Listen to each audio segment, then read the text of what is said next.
Well, guys, are you ready for rapid fire? It's already time? It is. Oh, my gosh. I've missed rapid fire. We haven't had any rapid fire since you were slumming it in Kansas. That's right. That's right. Fill in the blank. Steve Angeli's Sun Bowl performance means blank. Steve Angeli's Sun Bowl performance means that there is, surprisingly, better to come. If you liked what you saw with Steve Angeli and the Sun Bowl, I think that you should feel even more excited about Riley Leonard and Mike Denbrock and how this offense is going to look, excuse me, under those two, because I think you're going to see some similarities that you saw from the Sun Bowl, right? Combining a lot of having a balance in the run and pass game. But I think you're going to find a quarterback that can do just a little bit more. And the play that comes to mind is, when Angeli kind of pulled the ball and ran down the middle of the field, hurdled the guy, ended up fumbling. But that's what Riley Leonard's going to look like next year in this Notre Dame offense. So again, I think it is kind of telling of what's to come. Okay. So the blank for me would be that so his performance in the Sun Bowl means that Notre Dame is guaranteed to have a competent backup next year. Whether that's Steve Angeli, whether that's Kenny Minchie, whether that's CJ Carr, whoever ends up getting that number 2 spot, they're going to be a very competent backup, because now I know that Steve Angeli can be a backup. I know this for sure. I know that he can step in and play at a fairly high level. And if he gets beat out, that means whoever beats him out is also that guy. So I feel very good about the backup position. Yeah, that's a good point. To me, I think it just means he made the most of the opportunity that he was given. Yeah. He had an opportunity, and you hear about it all the time. Guys, everyone gets some opportunity. Sometimes it only comes in practice, and guys aren't able to take it any farther. Steve Angeli got the benefit of going out there in a game, in a bowl game, and some other guys had similar opportunities. They got their first starting opportunities or real extended playing opportunities. Angeli made the most of it. And, he has the chance to be a good college quarterback. But, in terms of a starting quarterback, it's not going to be at Notre Dame next year, because as Vince said, it means that Notre Dame's got a competent backup. That's what it's going to be. They can say there's going to be a quarterback competition this offseason or whatever. Okay. Barring something completely unforeseen, Riley Leonard is the starting quarterback at the end of August when Notre Dame goes to College Station. There will 100% be a quarterback competition for the number 2 spot. Right. That's the only quarterback competition. That's the true competition. That's the only competition that's going to be there, folks. And if that upsets you, then so be it. Right. That's what it is. That's right. But Steve Angeli showed, why Brian Kelly and Tommy Rees gave him a scholarship to come to Notre Dame. Sure. Well, that's, and that's what those announcers were saying the whole time is you don't get a scholarship to play quarterback at Notre Dame if you can't play quarterback, right? Right. Like, there has to be some intangible skills or some quarterback skills in that body for you to be able to get a scholarship to come play quarterback at the University of Notre Dame. Quite frankly, I think that he played better in the Sun Bowl than any quarterback who played in 2022 for Notre Dame. Do you agree with that? Yeah, probably. And I would say, he's playing better. I watched a lot of bowl games this season. A lot of teams had backup quarterbacks in there.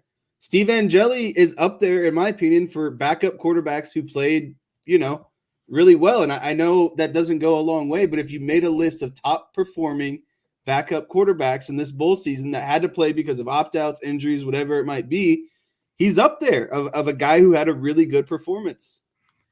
And, I think that Joe said it earlier. I think that Gino Guidugli, who obviously was the interim offensive coordinator, and he has been the quarterback's coach, he developed Steve Angeli. He played to his strengths. They did some good things with Steve Angeli. They didn't ask him to play outside of his skill set. He made good decisions. He was 15 of 19. I mean, it was a good game. It helped that he had a good running game and had pretty good protection in front of him most of the day as well.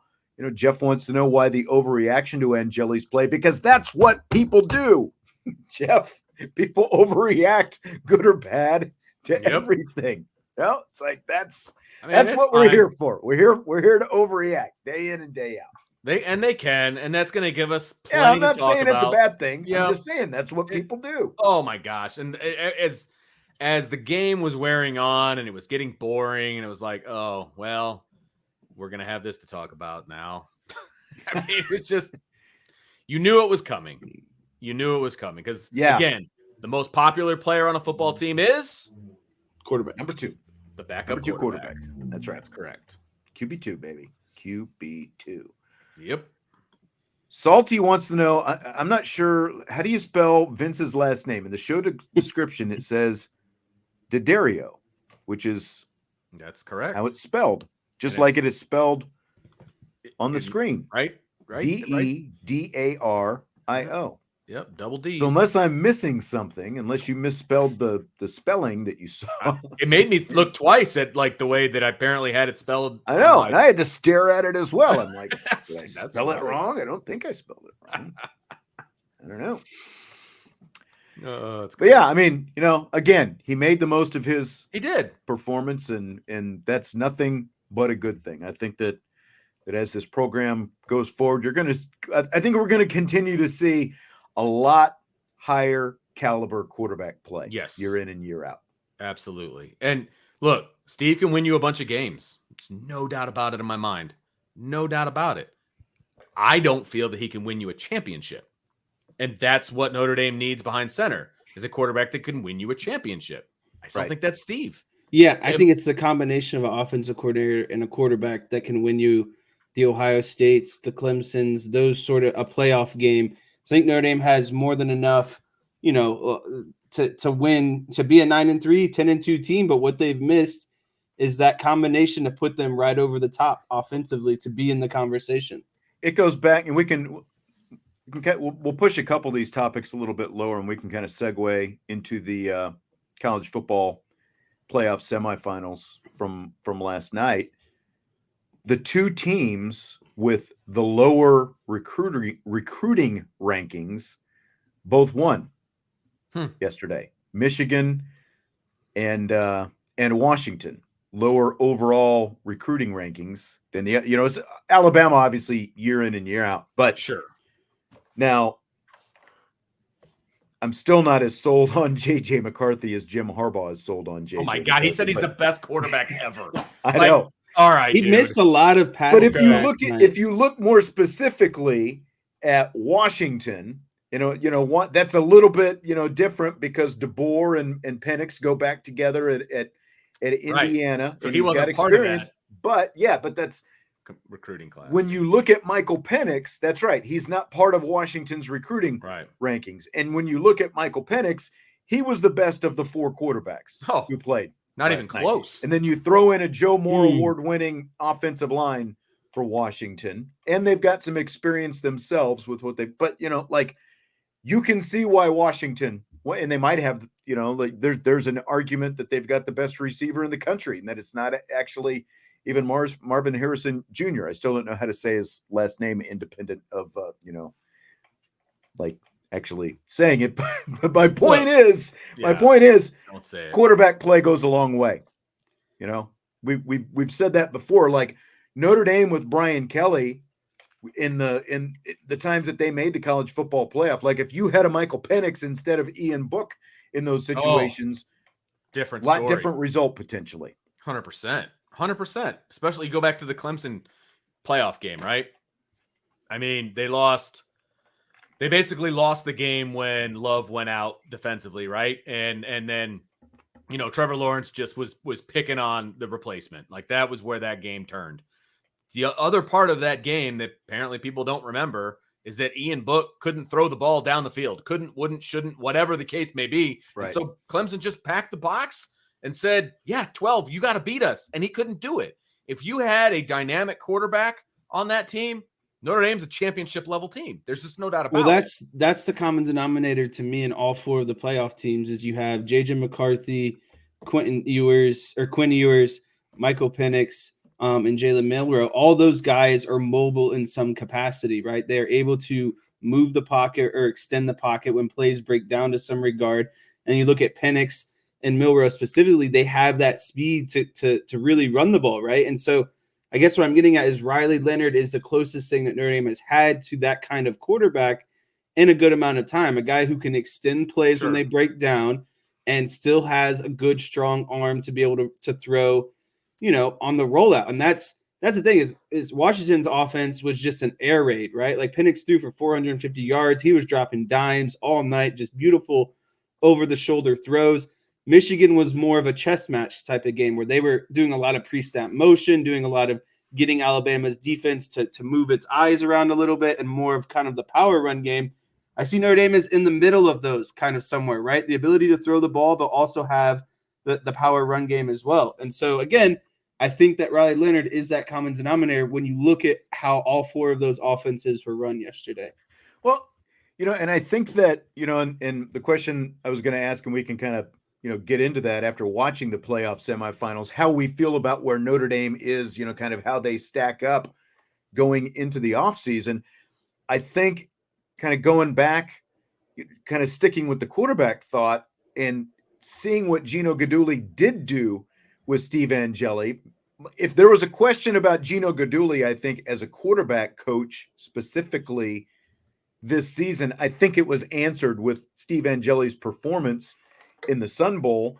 And now, again, you add Mike Denbrock and, where Notre Dame needs to be in terms of quarterback play going forward. I think that they sit in a really good spot now going, as you try to project this thing forward and what they potentially are going to look like next year. Oh, for sure. I think the development right now, like that was always a big question mark with the last regime, was the development of these guys, right? I mean, that was always, especially at quarterback and some other positions, like that, it was the development. Well, offensive line, we saw a bunch of backups from the 23 season play pretty well in the Sun Bowl. And that includes the second team who just came in and mauled guys, right? And so I feel good there. And then at the quarterback position, I think Gino, he had it proved that, look, we saw what Steve Angeli was in fall practice, Sean. We saw it. Okay. Right. That was not the same Steve Angeli that we saw in the Sun Bowl. No. So there was clear development there. Clear development. And some of that is attributed to Steve and the hard work he's put in, but that's also attributed to Gino. You can't not attribute it to the coach. Correct. Right? There was clear development that took place there. And we've heard about clear development that has taken place with Kenny Minchie from beginning to end. And so it's going to be interesting to see how that continues to move forward, obviously. And on top of that, I don't think Gino did a great job, quote unquote, developing Sam Hartman.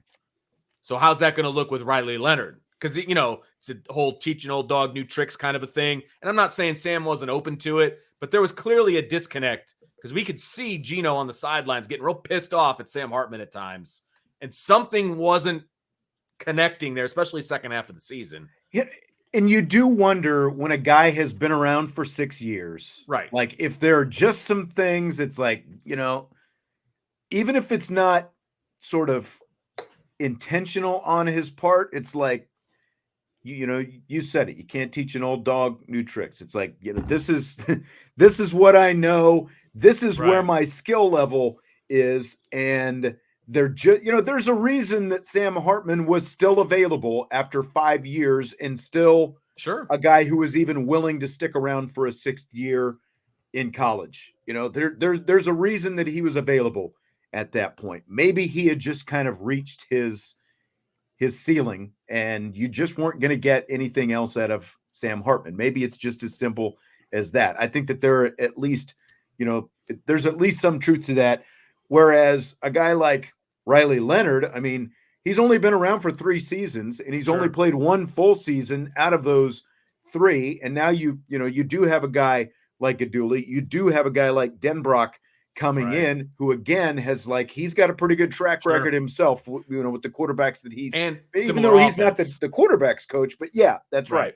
That's right. He's not coming from a completely different gimmicky offense that Sam Hartman was coming from. So there's less of a learning curve, I would say, from that aspect. And you're right. He's only got 3 years under his belt as opposed to 5. It's a big difference. It's a big difference. There are fewer maybe, habits / tendencies to break, I think, Right. than because again, Sam Hartman, as we all know, was in a completely different kind of offense that was Sure. part of the draw that brought him to Notre Dame to play in a more pro style offense and not that slow mesh. And Riley Leonard is also more physically gifted than Sam Hartman. Yeah. He just is. He's got a stronger arm. He can run the ball. Like he's more physically gifted. And that is Bigger why guy. Yeah.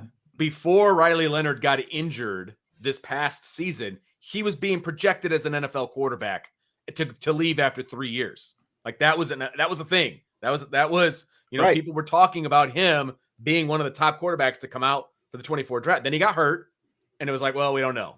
You know what I mean? And so he was talked about as the potential number 3 quarterback in Correct. this draft before he got hurt. No one ever talked about Sam Hartman being the number 3 quarterback in the draft. Right.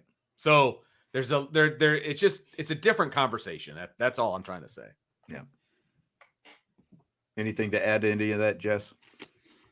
Not really. And I think the only thing I would add is there's always that, as a player and kind of just a younger individual, I think there's that always going to be that inkling of, well, I know better type of situation that I think occurred with Sam Hartman. Is like you said, he's been around for a while. He's brought into a new system. I think the system that he was expecting changed a little bit when the offensive coordinators changed. You're bringing in everyone that's kind of new. Sam knows what he knows. And again, there's always going to be on the player side of, I know a little bit better at times, especially when things aren't going 100% right. When things are going 100% right, it's the best marriage in the world. But when things go a little bit wrong, there's going to be, well, I know that I'm doing this and that's the right way. You know what I mean? Oh, yeah. I completely know what you mean, Jess, because as you were saying that, Vince and I have both coached. We haven't coached at Notre Dame level, but we both coached and we've both been around guys enough who are going to, sit there and tell you, they might not say it, but their actions speak louder than words, that they know more than you. And they're going to do things the way they've been taught by whoever they've been taught by. And we're not talking 4- and 5-star recruits who have been told that they're amazing their whole lives. Yes. We're talking about kids in South Bend, that aren't going to be playing for Notre Dame anytime soon. Right. Okay. So it's probably even more prevalent up where Notre Dame is at. So, yeah. So back to the college football playoffs last night. The Tommy Rees bashing. I mean, he was trending number 3 on Twitter last night after the Alabama loss to Michigan. Is the Tommy Rees bashing play calling, I guess, specifically, is it fair or foul? I'll start with this one, Vince. I think it's completely foul. I think that first of all, you have to look at the totality of the situation. Milroe was benched. Buckner was brought in. No one knew who was going to be the quarterback going forward for Bama. They ended up turning things around. They beat Georgia. They're in the Final Four. I think that they outdid expectations, especially for a team that didn't know who its quarterback was going to be and how the offense was going to look. But the other side of this is get into the game. I don't blame Tommy Rees early on because I don't think that he anticipated Michigan was just going to, free range blitz him every time, and that his center was going to have horrible, inconsistent snaps and all of that stuff. So that throws off a lot of timing and rhythm. First of all, I'd say my only critique, I have 2 critiques of Tommy Rees in this game. One, he didn't get into the run game soon enough.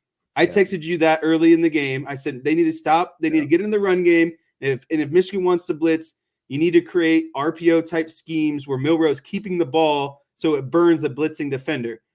The only other thing is, after 2 timeouts, I don't understand how that straight quarterback draw is your play. You got to do something to move the pocket out and give Milroe the option of at least throwing. There was another crappy snap on that play, though. I mean, it's like it was, the epitome of that. And again, it was another bad snap. And so, supposedly it was supposed to be an RPO, but the bad snap, threw everything off and it rushed Milroe into doing what he, whether or not that actually happened, I don't know. And so, I my only critiques are Tommy should have got into the run game probably a little bit sooner. And on the last play, I would have liked for the pocket to be moved out a little bit more so Milroe can either create a running lane for himself or have the option to try to dump it down to someone. Those are my only 2 critiques of the game. Yeah. It's foul. It's foul because he did get you there. And he got you there by winning some pretty big games. Okay. So it is foul. Now, I've seen so many different descriptions of what people think that last play was. They're talking about how the running back that was in motion was in play, Right. how he should have run to the left a little bit. I thought it was behind the just a pulling straight guard. draw no matter what. Well, and the pulling guard came around and he could have gone behind hit. Like I've seen a lot of different thoughts, but the bottom line is it was a bad snap and he didn't have a choice. He just had to pick it up and go. Yeah. And so the way the snap was, the quarterback's got to look down and behind Right. him. He totally loses sight of what's Yeah. coming at him, and and the that's right side of the unfortunate, line man. got blown up, and they were moving the ball just fine on numerous occasions, and it got totally destroyed by those snaps, penalties. Yeah, I mean, they were moving the ball. When the Right. snaps got really bad, they got to the Michigan 47, and they ended up back inside their own 30 or something like that with the snaps. It was. All they had to do was score a touchdown on that field goal drive, and the game would have been over. I said it at the time. I was like, if they score a touchdown here, it is game over because it's 2 possessions, no chance, and the snaps got them. Got them. Yeah, and and I agree.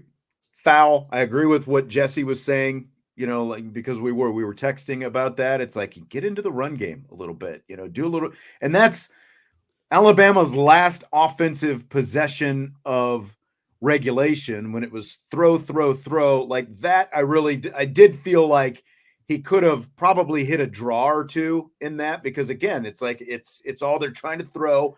Michigan, especially on the third down play, they were like no linebackers to be seen. They're playing totally soft. They're playing back. If you hit a draw, you probably pop off 10 yards at least, and then maybe you've got a decision. Do you go for it again? But that was like probably my only real critique of Tommy Rees is like he didn't, there were times it's like, why aren't you running more? You could take a little pressure off Milroe if you were just running the ball a little bit more, because they were so effective when they did it. But Yes. I go back to the snaps. I blame the snaps much more than I blame Tommy Rees for anything that happened 100%. last night. And then the other side, like Alabama's defense looked like they had Michigan just going nowhere. Like they had Michigan reeling until that last Michigan drive that they were able to put together to force the overtime. And all of a sudden they came to life and figured something out. Look, you can say what you want about JJ McCarthy. He didn't play a very good game until that last drive. I thought so too, Vince. He missed passes that were very completable passes. Yeah, absolutely. Yeah. And but he found a way to win on that last drive. I give him credit for that, obviously. And then of course Blake Corum in 2 freaking run plays, scores in the overtime. But they made plays when they had to make the plays. But I don't see the JJ McCarthy love. I've watched a lot of Michigan games this year, and I just don't see it. I'm sorry. I don't see it. And it's not because of the helmet that he wears and the colors that he wears. I just don't see it. And I'm still okay that Notre Dame passed on JJ McCarthy. I'm still okay with that. Yeah. I am. I'm sorry. I concur. Mini segue. I thought that the ending of the second game was not handled appropriately. I don't understand. I know you're trying to preserve clock, but to me, you have to score the touchdown and then try to get the stop and go for the field goal and not other way around. Because had Texas got that touchdown, they don't need a touchdown for that game to get close. They just need a field goal, and they probably win the game. So I don't know. I just didn't feel like Sarkisian handled the clock and the management towards there at the end well. He needed to punch that first score in for a touchdown. I would agree with that. I think that's kind of some, not necessarily that, that's something that's haunted him, but at the same time, he hasn't been in a lot of those big situations in his life. DeBoer started out where Jesse Stiers, played his. He was an NAIA head coach, like was he really? A little bit like BK, like cutting his teeth at the lower levels, going through some of those game experiences, So like, even though this is the first time he's really been in that situation, I feel like he's handled it, or he did handle it better last night than Steve Sarkisian handled it. I agree. Sorry, that was just a random segue I wanted to get in because I know we're switching out of this. Nope, that's okay. That's okay. DK, Those games started too late on a work night, DK says. The first game kicked off at 5:10 Eastern time. The second semifinal started after 9 o'clock and ended well after midnight. So on a scale of 1 to 10, how much do you like those nighttime New Year's Day kickoffs? I hate them. I hate them. I hate them. I don't know why they're not flip-flopped. Why are you playing the Rose Bowl in the earlier time slot than the other game? Because it's that second game is going to end later than probably what that Rose Bowl game started. I'll tell you why the Rose Bowl is because of the stupid. They want the sunset. Like, did you appreciate the sunset on TV when you were watching that game? Or I couldn't wait focused on the actual game. I wanted it to go down. Give me a break with the sunset thing and the Rose. That's why. Like, it's New Year's Day. You could have kicked the ReliaQuest Bowl back to Saturday or last Friday or whatever and started the Sugar Bowl at like 1 o'clock or 2 o'clock or what, if you still needed to have the stupid sunset as part of the deal. Right. It's New Year's Day. People are sitting home on New Year's Day because it's a holiday. They're hungover. They're hanging out on their couch. I laid on my couch all day. That's right. That's what you do on New Year's Day. Like starting a game, one of the two most important games of the entire season at 9 o'clock New Year's night when everybody's got to be at work the next day just makes zero sense at all. I went to bed at like 1 o'clock because I finished that whole game and I was tired today. It made today more miserable. I could not get into the working spirit, especially after staying up to 1 o'clock watching that game.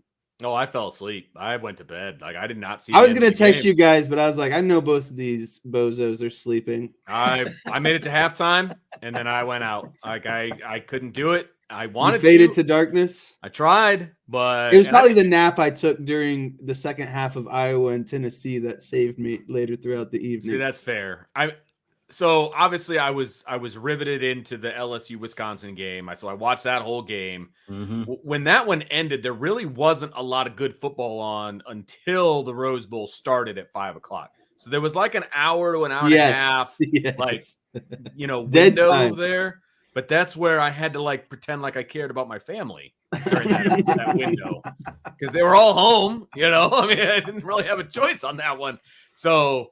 Yeah, the fact that game started after 9 o'clock was absolutely ridiculous. The first game needs to start at 1 o'clock, and then they can go back to back. And that would be fine. That would be totally fine. Right. You don't have to. There's no law that says the ReliaQuest Bowl needs to be on New Year's Day. That does not exist. That's not exactly real. right. That's I think exactly they got too cute trying to spread out what was the usual New Year's 6 bowl schedule throughout the weekend, and we're trying to fill in all these other games around them, and it not that it backfired, but again, we live in the worst time zone when it comes to sports. No, but it's New Year's Day. It's literally a national holiday. Everybody's home. That's known for watching football. New Year's Day has always been the big college football day, and there's no reason to be kicking off a game at 9 o'clock. Honestly, put it on, like you said, put it on at 1. Put the first one on at 1. Put the second one on at 5. So then you've got a little bit more space in between. You know what? I hate to say it, but I will. You can start another game at 10 o'clock in the morning. Yeah. Not the CFP game, but like one of these other bowl games that don't mean a hill of beans. They started that Fenway Bowl at 10 o'clock last week. Started at 10 o'clock, and then we'll watch 3 games in a row. And then you can put a piece of crap bowl game on at 9 o'clock that if people really want to stay up and watch football, they can. Yes. But the rest of us can go to bed. All right? Yeah. Terrible. By the way, New Year's 6, well, I don't know how your picks came out, Vince. The Michigan game was the only New Year's 6 prediction that I missed. I was like wishing that I had Michigan screwed me out of wishing I had a parlay going right up until that happened. I picked the exact score of the Washington-Texas game. Oh, did you really? So I wish I had some money on it. Something. I got the Michigan game wrong. I think all of us picked Alabama to win. Yeah. I had Alabama, Washington, and both overs in a parlay, and I only missed on the Michigan, and it was for some good coin, so I was sad. Yeah, I had some good coin going, and they all relied on an Alabama win. Everything I had relied on an Alabama win, and I would have made some good money too. If all they had to do was win the game. It's really all that had to happen. Thanks a lot. That's it. Fill in the blank. Xavier Watts returning to Notre Dame for another season means blank. it means that this defense is going to continue to take that next step, right? And I think that the combination of how they perform this year and then getting players back like Howard Cross, Xavier Watts, etc., it's only going to take them to that next level next season. And I thought that this season they were already a national championship type defense. And I think next year they could almost be put in the category of potentially the top defense in the country. I will go more specific, and I will say that the return of Xavier Watts puts Notre Dame in the conversation for best secondary in the country in 2024. And that really all just depends on who they end up plugging in at safety. But you're going to have two high-level corners. You're going to have a high-level nickel in Mickey, and you're going to have Xavier Watts. Well, Jordan Clark is coming in too. So Jordan Clark is not going to win that battle. You don't think he will? I will say it right now. Okay. Yes, I will say it right now. I think going out on a limb. We need to put sticky notes on a wall. Be careful. People do stuff with that stuff if the predictions don't come out right. I rattled off all my wins, and nobody cares about the ones you get right. They only care about the ones you miss, Vince. Don't you know that by now? Yeah, seriously. My opinion after watching some film of the transfer kid is that he's a depth piece, that he's not a starter. I think Jaden Mickey's better. Okay. So that's what I'll say. So who are they going to put at the other safety position? I don't think it matters. I still think this could be the best secondary in college football. Yeah, I mean, they're going to have a hell of a defense. I mean, that's what it comes down to me. Yeah. You're right about the secondary. You know, they already had the best pass efficiency defense in the country, but now you've got big time experience back at every level. Plus, you're plugging in all this young talent around those guys. You know, Jesse mentioned Howard Cross, and you got Riley Mills coming back, and you got RJ Oben coming in from Duke, and you got, you know, Botello and all, you know, all these other guys. And then the secondary is going to be every bit what you're talking about. It's going to be scary good next year. To get him back is huge. And I just think it's going to be an elite championship caliber defense. Yes, it is. Next year. Offense has to follow suit. Offense has to follow suit. Yep. Fill in the blank. Notre Dame men's basketball knocking off Virginia over the weekend. Means blank for Micah Shrewsberry's first season. It means a ton. It does, because this is now he has his first signature win as the Notre Dame basketball coach. I've said all along that they were going to win some games in the ACC that they weren't supposed to win. Well, obviously this tops the list at the moment. They should not have won that game, and they dominated it from start to finish. They had almost a 10-point lead from the get-go. It was like 9-0 before Virginia even scored, I believe. And they just maintained it and then extended the lead. They were up by 30 points at one point. Like, it was, I mean, they just dominated. Now, I'm not saying they're going to win the ACC or even be in the top half, but they're going to be better than they were last year because of the way that they play defensively, the way that, you know, he coaches them nonstop. I love it. I love the way that he does his thing. Now, they just need to get some more talent on the team. They need to get a little bit deeper. They need, you know, need some guys that make some shots. I know it sounds ridiculous when we're talking about a basketball team, but, you know, this is a huge step for this program. To me, this is the message. You know, the win over Virginia over the weekend means that the message has been received for Micah's first season at Notre Dame, because what did he say? Like Vince said, they were going to have ups and downs. They were probably going to lose some games that they should win, and they're probably going to win some games that they, you know, ultimately weren't, you know, on paper the better team. And I think that has what we have seen so far. They lost by 20 points to Citadel. And what does Shrewsberry come out? He comes out and says, this is unacceptable. This is not how this team is going to play. We are going to play harder. We're going to change our effort. And look what happened since. I know they squeezed out a 4-point victory over Marist. Marist isn't a bad team. They were, you know, that's only their third loss of the season. And then they doubled down on that and beat a very good Virginia team on top of that. And so I just think, to me, is that the message is heard, whether it was at the beginning of the season, if it took a 20-point loss to the Citadel, Micah Shrewsberry message is heard, and that they're going to play a specific type of way, and that is going to win them some games like Virginia. Yes, and, you know, as Stymie says, not going to get easier. NC State and Duke coming up this week. And I don't think that this necessarily means, like some magical corner is turned and now all of a sudden they're going to compete, and be a contender in the ACC. But it means that there's signs of life, and it means that the program is pointing in the right direction. Because even after the loss to Citadel, I still felt like if Micah Shrewsberry could do the things that he was talking about, the things that you guys have already hit on, get the effort at least in the right direction, get them playing the kind of defense that he knows that, that he wants the foundation to be built on, and get them playing that consistently game in and game out, that they had a chance maybe to pull off one of these kind of wins. I thought maybe it might happen later in the season than, just a couple weeks after that 20-point loss to the Citadel. But, again, like it means these guys have a pulse, and it means they're paying attention. It means they're bought in. It means they're invested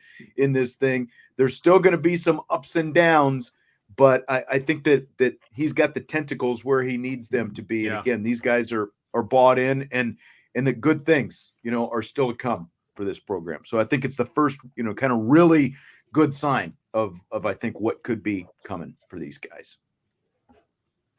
So it's fun. Man, we've still got some more questions to go here. We might have to opt out at some point. Fill in the blank. DJ Uiagalelei transferring to Florida State is blank. It's great for Notre Dame. It's great for Notre Dame. Bring them on. Let's go.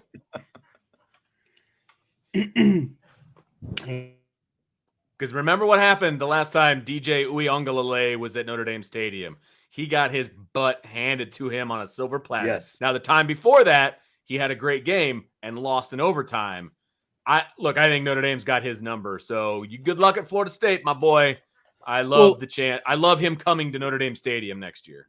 Yeah, I think it presents an opportunity for Notre Dame to get a quality victory next season, right, over a Florida State team that is obviously hot.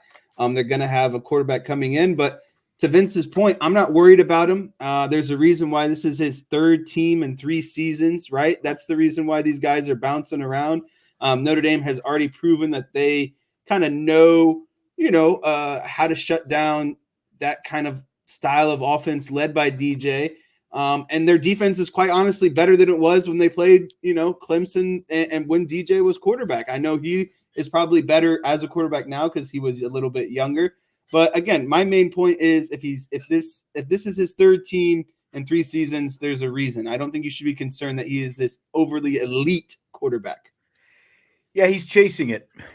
That's why he's going to Florida State. And there was talk like, he's deciding between going to Florida Sate and the NFL. And it was like, is there really, a choice to be made there? It's like he's going to Florida State, especially, when they're going to lose both Rodemaker and Jordan Travis from last year. Florida State was in need, and I mean, just look at the mess that they were left with. And I don't think anyone here at Notre Dame or across the ACC is necessarily in fear or in awe of DJ Uiagalelei. So, we'll see. I think, if anything, it definitely makes that November date at Notre Dame that much more intriguing. The fact that you've got him coming in for the 3rd time this year. So I think we're all kind of looking forward to it. It'll be interesting to see how good Florida State is next year. I know. I mean, they got a good roster. There's no doubt about it. They got a chip on their shoulder. There's no doubt about that. It's going to be interesting to see how good or bad they are, whatever, next year. And, what is this game going to be, Notre Dame versus Florida State, when they come in November? I mean, that could be a top match. I said that there was no way they were going to face a top 5 team on the road. They could face a top 10 team at home. That's a possibility. Florida State could be that. I mean, I think that's well within the realm of a possibility. And I mean, if they are, that's big for everybody. You got a November matchup like that at Notre Dame Stadium. You know that's going to be one of the primetime games on NBC next year. It'll be a night game. To begin with, that's right. And you're going to be, a month away from the college football playoff selections and all that stuff being announced, maybe less than a month at that point from everything being announced. Most likely they're both going to be in playoff contention and all that stuff. Yeah. So should be a lot of fun. Their schedule is very doable next year. Mm-hmm. So as I'm looking at it right now, their toughest game, maybe Florida. Obviously not talking about Notre Dame, but they face Florida, Clemson, Miami, like those are their biggest games. So, I kind of like where Notre Dame sits with that. It could be a top team from Florida State, whether they are in reality or not. But based on that schedule, they could be. You know what I mean? Does that make you see what I'm saying? Yeah, so it could be a clash of top teams. I think what Vince is trying to say is it's a little playoff matchup. Could be. Yeah, it could be. Be right around when those first rankings are coming out. Could be one of those games that determines if one of those two teams is going to get to host a first round game as opposed to maybe go on the road or something like that. Yeah, no, definitely could. Yeah. So speaking of Florida State, there was a lot of moaning about the bowl opt-outs, especially, it got especially loud after that beatdown Florida State took at the hands of Georgia. So is there a solution to all this? The bowl opt-outs? Jesse's got a solution. Wow, you have a solution? What is it? The solution is already in play. It's already happening. It's the expanded playoff. These games have more meaning. So instead of 4 teams that are going to definitely have every guy playing, now we have 12 teams who have definitely every guy playing. And so I think when you put more emphasis on what these games mean, it's going to lead to less players sitting out. Okay. So that solves, like the Orange Bowl's problem. That basically solves the New Year's 6. That's what it solves. So, yeah, so it takes care of all the big bowls, but what about all these, what about the Sun Bowl, for example? What about the ReliaQuest Bowl? Anything that's not a playoff game, I think that you're just going to see mass exodus basically for all those games that aren't playoff games next year. Now that it's become normalized, and there is the risk of getting hurt and harming, what someone deems to be their future, whether or not that future is a little overinflated, right? Like just like some egos get overinflated. I don't think that there's really any solution. And, these people have talked about offering money and whatever. And I know it's not money, but these guys get tons of stuff for going to these bowl games. They get PlayStations, they get watches, PlayStations and watches. They get TVs. That's gonna keep them. They get apparel. And I know money is different, but it's still the same thing. It's still monetary value, right? And so I just don't know if there's anything, unless we're talking about, putting $1 million on the table just for a guy to play. I don't know what's going to really steer them the other way, because that's what's steering the argument is the money that potentially could be made in the NFL, the career that could potentially be had in the NFL. But the problem is, as we've said before, like these opt-outs started with Christian McCaffrey and Leonard Fournette, who are both going to be, in their draft. I believe it was 2017. They were going to be first-round picks, but they both had injuries during the season. So they're like, why am I going to risk, especially as a running back, why am I going to risk more potential injury? I'm just going to stay out of this bowl. I'm going to get healthy. I'm going to be a first-round draft pick. And they both ended up being first-round draft picks. Like when you talk about the money and, risk of injury and all that stuff, there's a big difference between a first-round draft pick and even a third-round draft pick. So this whole thing has just become such a status symbol for these guys, because look at Notre Dame's roster. The only 2 guys who have a chance to be first-round picks, we know Joe Alt is going to be. Audric Estime is at least potential, depending on what kind of workout, he could at least be, like a high second-round type guy, just depending if somebody decides they really like him. Nobody else is in that conversation, but look at how many guys ended up opting out,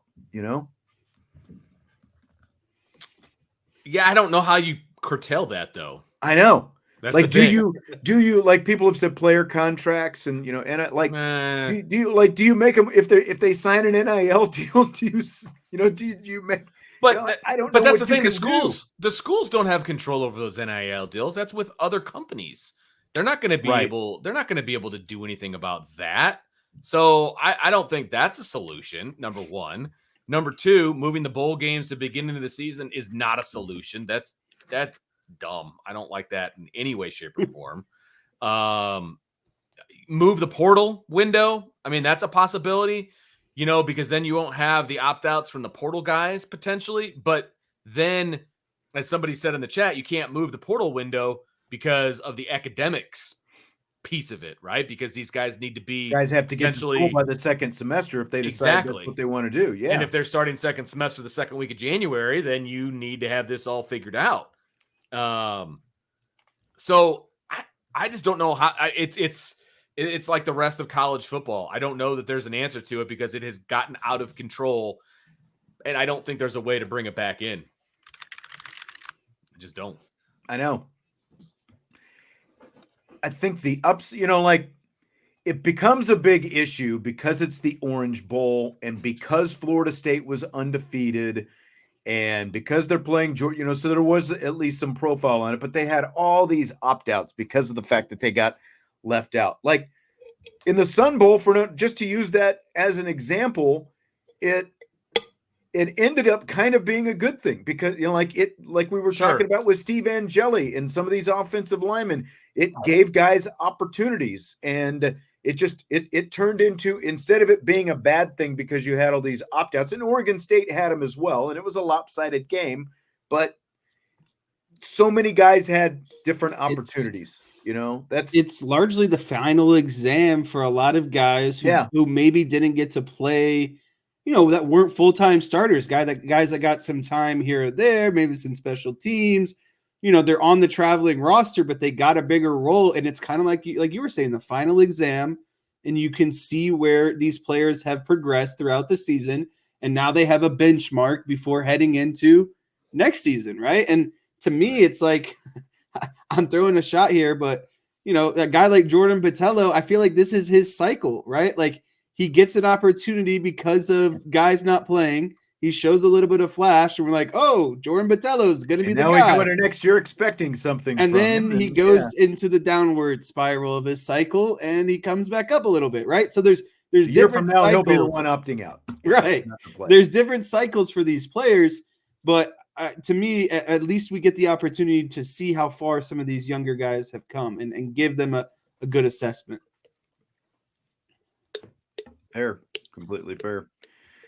Fill in the blank. The debut of the edible Pop-Tarts mascot means blank for other bowl games with edible sponsors. I think that it has set the bar even higher. Did you see the Cheez-It, the live Cheez-It that was just as big as the Pop-Tart? I feel like he was now the bowl games said, I'm not edible or something. Yeah, he didn't want to get eaten. I feel like these bowl games now, it's going to be a requirement that you have an edible mascot running around to entertain the people. We need a jar of mayo running around. We need a lawnmower type situation. We need a Tony the Tiger running around with a big cereal bowl. I love it. I think it makes it more fun. It is setting the bar higher for these ridiculous mascots, and it just shows that the bowl games mean even less because we're so. It's all marketing, baby. Mascots it's all about that money and things of that nature. And look, there's a lot of things that I would allow to be thrown on me after winning a bowl game. Mayo is not one of them. The mayo is just disgusting. How about Harry Lyles Jr. taking some French fries and dipping it right in and getting that was pretty funny, actually. Even more. Wasn't it Golick Jr. who was dipping the Oreos in the Dukes a couple years ago? Yeah. When he was doing the game. It's just the Pop-Tarts thing was genius. Oh, that was. They broke the internet. I think I saw they got more than like $12 million in eyeball, generated, value out of that whole thing. And the sponsorship is apparently only a couple million. So they got like, more than fivefold what they paid for that thing. Yeah. And maybe, probably even more out of that. And I think it's like, okay, they dump some Frosted Flakes on Marcus Freeman, like they need like a big bowl, like a huge cereal bowl with milk. And you go jumping in it. You got to dive in. Jump in. Yeah, that's right. You need to jump in the bowl of cereal at the end. Cannonball. The Cheez-Its, there's so many things that you can do with I think they've all got to start raising their game now. And it's the Pop-Tart. And I think that it's great because it is, honestly, it's one of the best treats I think that you can find in bowl season is the Pop-Tart. Even though I haven't eaten a Pop-Tart in a long time, they are delicious. I love the cherry frosted Pop-Tart myself. If I'm going to pop a Pop-Tart, that's what I'm going after. Interesting. All right. Yes. Tommy Guns wants to know, at what point do we refer to the most recent season as last season? When does the upcoming season become this season for you? For me, it's post championship. Like me, and I think when I was talking about it before, like I still am referring to, like 2022 as last season. Me too. So it's hard because we're still, Yes. so close to it. The answer to that question for me is spring ball. Once spring ball starts, that's like preseason for the following. Once spring ball 24 starts, that's the preparation for 24. Because the transfers are mostly the transfers are here. Mostly you're going to get an idea of what the depth chart's going to start to look like. Like it's spring ball for me. I think that's a good point. That's probably when I'll start saying last season, because it still feels like this season. Right. I mean, you're going to have Riley Leonard throwing balls to people. You're going to, it's just, you've turned the page at that point. We got new rosters. We got the whole deal at that point. Jesse, Ryan wants you to tell us old guys what the best Pop-Tart is. So there's two. One is brown cinnamon sugar. How did I know you would say that crap? The other one is hot fudge sundae for me. Oh, God. Isn't there, is there like an Oreo kind of Pop-Tart? That is a good, it's like, there's like a chocolate with icy white frosting on the outside. Yes, that's the one I'm talking about. I've had that one as well. That is a good one, I will admit. It's cinnamon brown sugar, but without the frosting on the top. That's too much. Interesting. Apparently I did not pick the right one. I want to know what Ryan's favorite Pop-Tart is now. Pat wants to know how Bama became so ordinary / borderline cruddy at some positions. It's called the transfer portal. It has equalized the playing field. When you recruit all 5 stars, they can't all play. They leave and they go to other places, and you lose your depth. And then you have to start hitting the portal, and you're not going to get the guys that are as good as the guys that you had. And look, that's Alabama. You do, like we were talking about Tommy Rees earlier, and whether he, deserved, all the criticism and what he got the most out of Jalen Milroe. Like, remember what this season started with that quarterback position. Like, people were like, there's a reason. People wanted him and Milroe out, and then making a national champion or a playoff appearance. He maximized Milroe, and quite frankly, there's still some improvement to be made at that quarterback position, what they have. And the quarterbacks that they have had the last few years can mask some other things and couple it with what you're talking about, the transfer portal and NIL. There's a reason that Nick Saban's been complaining about it, and there's a reason that Alabama fans started complaining right away about, we've got to invest more in NIL. We've got to help this. You had 2 losses all season, and it's like total disaster. Now, you still made it to the playoff. Alabama will still have really good recruiting classes, though. That's not going to change. The problem is going to be when those guys leave, when they're not seeing the field when they think they should. That's the difference, right? In the past, they were able to reload the talent because the guys weren't leaving. So they had 5-star after 5-star after 5-star in your depth chart. There was no path to leave. Right, exactly. And those guys had to stick it out. They had to put their time in. And by the time they were a 5-star junior, they were really freaking good. Yeah. And they're just taking over for the 5-star senior that just left. Right. And they were able to do that over and you can leave right away and you can play right away. Exactly. Yeah. Why? Texas A&M is a prime example. They had that amazing recruiting class, right? All those guys are gone because they didn't play. Or, one of the two, right? Most of those guys from that recruiting class are gone. Yep. So, yeah, it's a different scenario, guys. All right. Well, appreciate the question, Pat, and all the other questions that we had as well. Great to be back. Great to hear from everybody once again. We'll have you guys are going to be here Thursday. Is that right? Okay. Yep. Vince and Jesse Thursday. We won't have a show tomorrow, and then the 3 of us will be back with another 3-man show on Friday. So we've got that going for us. Jesse pointing to his star. How about them Cowboys, baby, on Jimmy Johnson night? Locked up the home playoffs, baby. Oh, gotta win Sunday first. Then no one told the Eagles to lose to the Cardinals. I don't want to go down that rabbit hole. I don't need all the Cowboys stuff right now. No, DK. Aiden Hutchinson cheated and he wasn't flagged for it. Hit the like button. Here we go. Subscribe, rate, and review, and we will talk to you later. Have a good one. I'm Derek, Nation hit me up Sports on Talk. Twitter. I'll send you the video.